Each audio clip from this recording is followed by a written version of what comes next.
네, 어제 유승민 후보와 문재인 후보는 주적 개념 두고 설전 벌였습니다.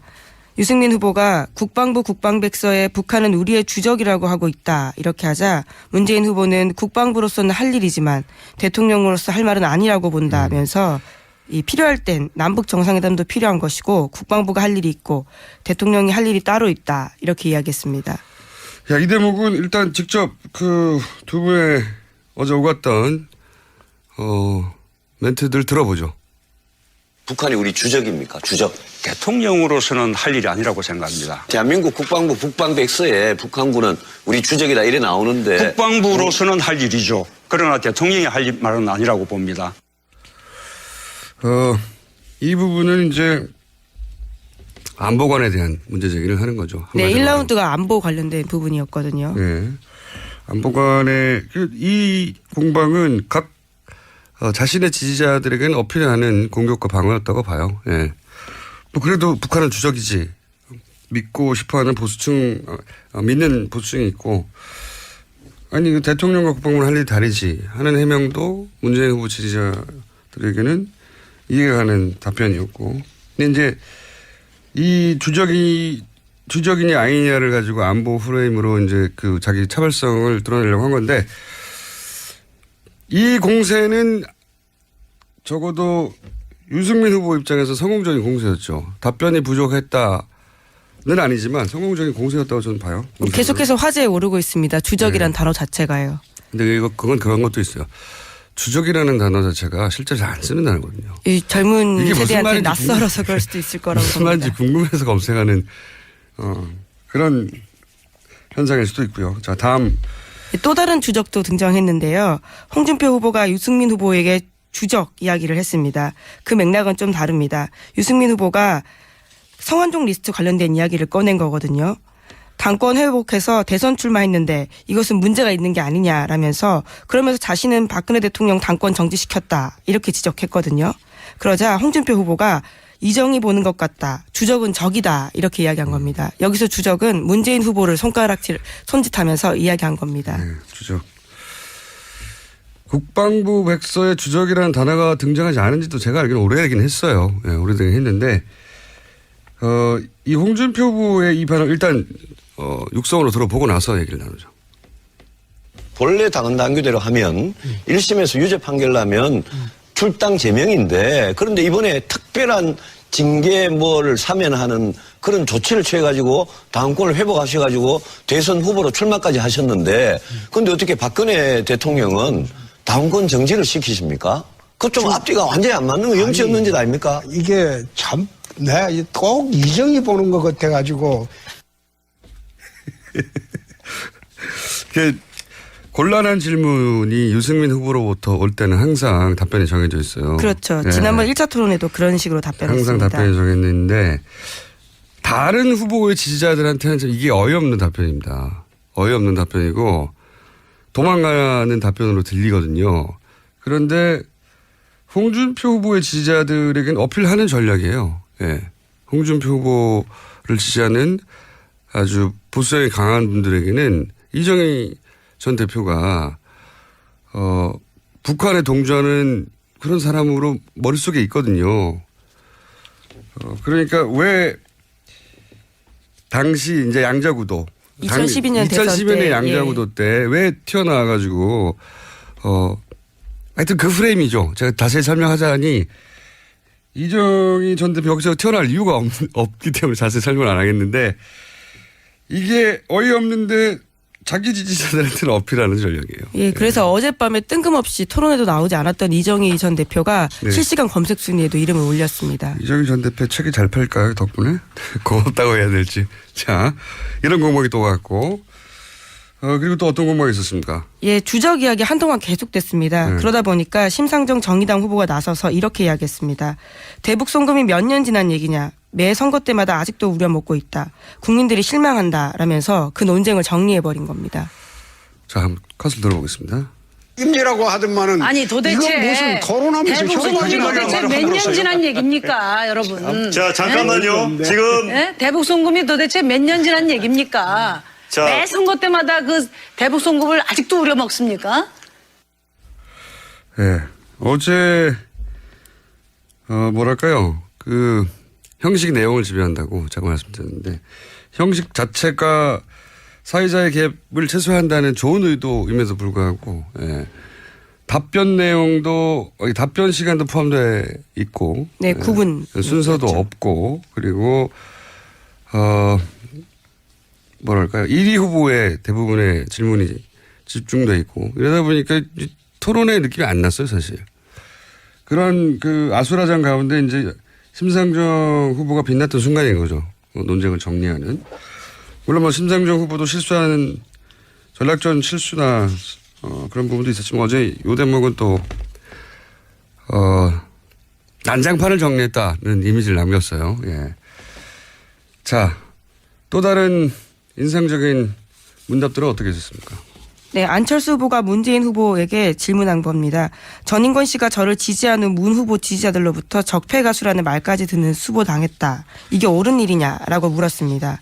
그러자 문재인 후보가 우선 제가 한 말은 아니지 않습니까? 라면서 정치적 입장을 달리한다고 해서 폭력적인 문자 폭탄 보낸다고 하는 것은 옳지 않다는 말씀 드렸다. 이렇게 답했습니다. 안철수 후보가 이제 문재인 후보를 공격하는 프레임은 문재인 지지자들 이꼬르 문재인 이꼬르 다른 사람을 적폐로 몰아가는 사람이다.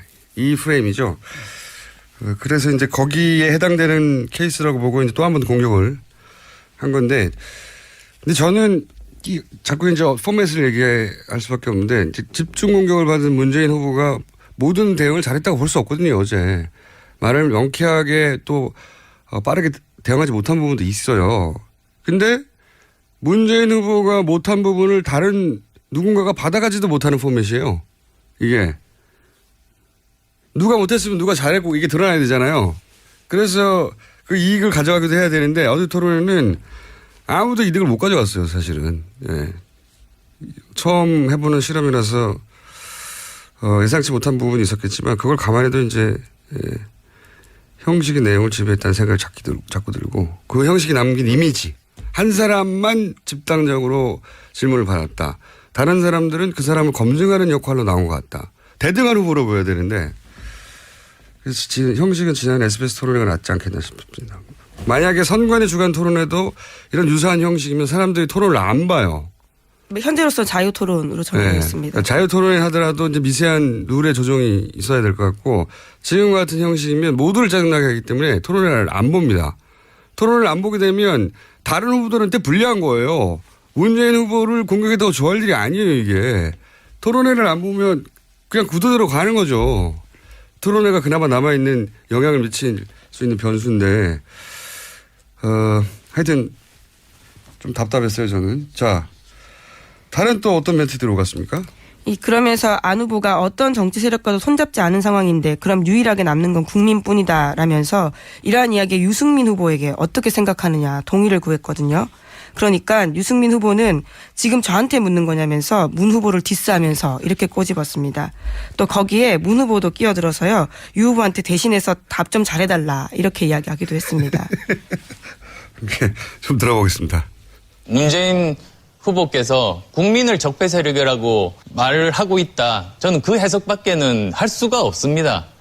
헛개비가 있는 것도 아니지 않습니까? 거기에 대해서 어떻게 생각하십니까? 지금 제목 물으시는 거예요? 예. 대신 좀 봅니다. 답 좀 잘해 주십시오. 저 드물게 빵 터진 순간이었습니다. 저보고 묻는 거냐. 이 유승민 후보가 문재인 후보를 역시 마찬가지로 라이벌로 여기는 공통의 적이니까 안철수 후보가 도움을 청했는데 유승민 후보에게는 또 안철수 후보도 자기에게 표를 뺏어올 대상이거든요. 그러니까 왜 나한테 도와달라고 하고 하느냐 했더니 또 고통을 타고 들어와서 문재인 후보 좀 도와달라고 하고 귀여웠습니다. 이런 순간도 있었습니다. 자, 그리고 또 어떤 대화가 화제가 됐나요? 네, 어제 홍준표 후보 설거지 이야기 다시 나왔습니다. 거기에 대해서 질문이 나오자 홍 후보는 스트롱맨이라서 방송에서 세게 보이려고 그런 이야기 한 거다 이렇게 설명하면서요. 실제로 집에 가면 설거지 다 한다 이렇게 이야기했거든요. 그래도 모든 후보들이 다 하나같이 공격했습니다. 그러자 홍 후보는 말이 잘못됐다면 사과하겠다 이렇게 밝혔습니다. 한번 들어보겠습니다. 설거지가 여성의 몫이라고 했습니다. 그 너무나 그 심한 여성 비하 발언인데 사과하셔야 되는 것 아닙니까? 내가 그 스트롱맨이라고 그래서 내 세게 안 보이려고 그런 이야기 했죠. 내가 이 자리에 정말 기회를 드릴 테니까 시간도 많이 남으셨는데 여성들한테 사과 한마디 하세요. 그게 말이 잘못됐다면 내가 사과하겠습니다. 네.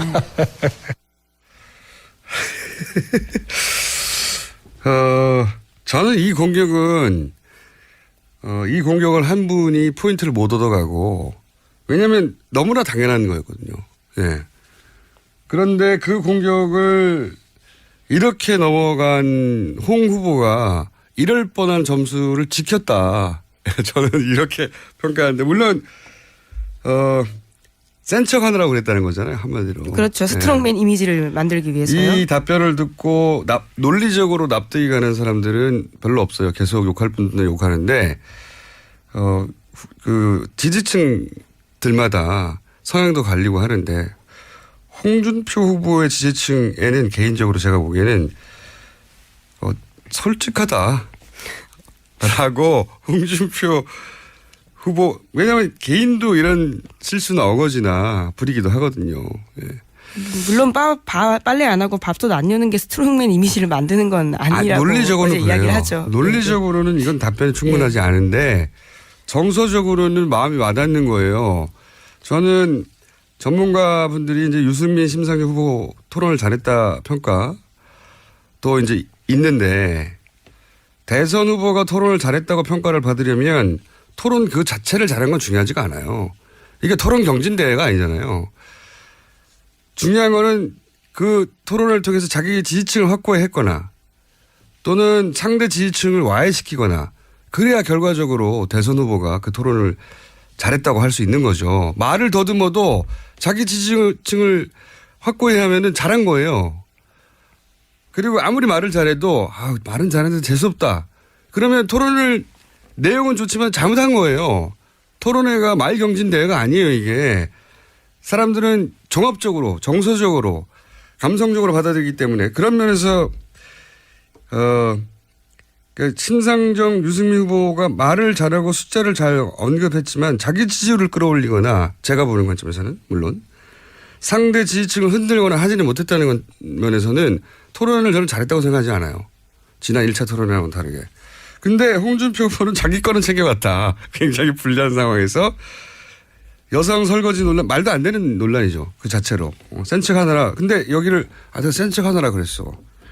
공감하시는 건가요? 아니, 그런 반응이 나오는 건 이 토론회를 받아들이는 사람들의 정서적인 반응을 이해 못하는 거예요. 말은 잘못했어요. 잘했다는 게 아니에요. 하지만 어필하는 거는 또 다른 얘기예요. 그래, 잘못했지. 근데 솔직하네. 이런 반응이 자기 지지층에서는 나올 수 있는 어필을 했다는 거예요. 이거를 그래서 말을 잘했다는 거냐라고 논리적으로 따지는 거는 의미가 없어요. 이 대선 토론회에서는. 그런 관점에서 홍준표 후보는 자기 걸 챙겨갔다는 겁니다. 그리고 말 나온 김에 이제 그 시간이 다 됐으니까 전반적으로 후보들이 자기 지지층 분석을 잘못하고 나온 것 같다는 생각을 저는 하는 게, 이제 토론회는 아까 말씀드렸지만 토론회는 결국 자기 지지층을 확보해야 하거나 남의 지지층을 흔들어야 되잖아요. 그렇죠? 그래서 표가 자기한테 와야 될 거 아닙니까?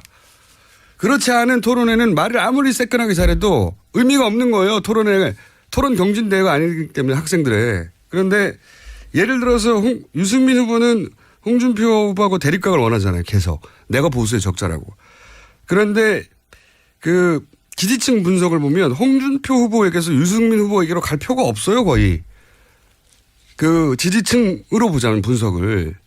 그냥 상식적인 수준에서는 보수 후보로 묶이니까 지지층이 겹쳐서 가져갈 표가 많은 것 같지만 아니에요. 표 분석을 해보면 유승민 후보의 표는 상당 부분 안철수 후보에게 가 있어요. 문재인 후보에게도 일정 정도 가 있고. 그러니까 토론을 잘한다는 게 자기가 생각한 상대방을 두드려 패는 게 아니거든요. 예를 들어서 안 후보는 문 후보로부터 뺏어야 되고, 문 후보도 역시 안 후보로부터 뺏어야 돼. 겹치는 부분이 있습니다. 심 후보는 문 후보가 겹치는데 이 표는 문재인 후보를 공격해서 얻을 수 있는 표가 아니에요. 오히려 문재인 후보 당선 가능성이 높아져야 자신에게 올 표예요. 그러니까 후보층은 겹치는데, 지지층은 겹치는데 그 표는 거꾸로 안철수 후보를 공략해서 문재인 후보 당선 가능성이 높아야 심상정 후보에게 쿠션으로 돌아오는 표란 말이죠. 표 분석이 제대로 안 됐어요. 보면 공격을 할 때 이분들이 일단 무조건 다 문 후보를 공격하는데 이렇게 되면은 문 후보가 불리할 것 같죠. 아니에요. 이러면은 문 후보 지지자들은 억울해가지고 결집합니다. 그리고 나머지 후보의 지지자들은 기억에 남는 게 없어요. 이상한 토론회였어요. 전 어제 보면서. 그리고 이렇게 토론회 계속 가면 토론회 안 본다.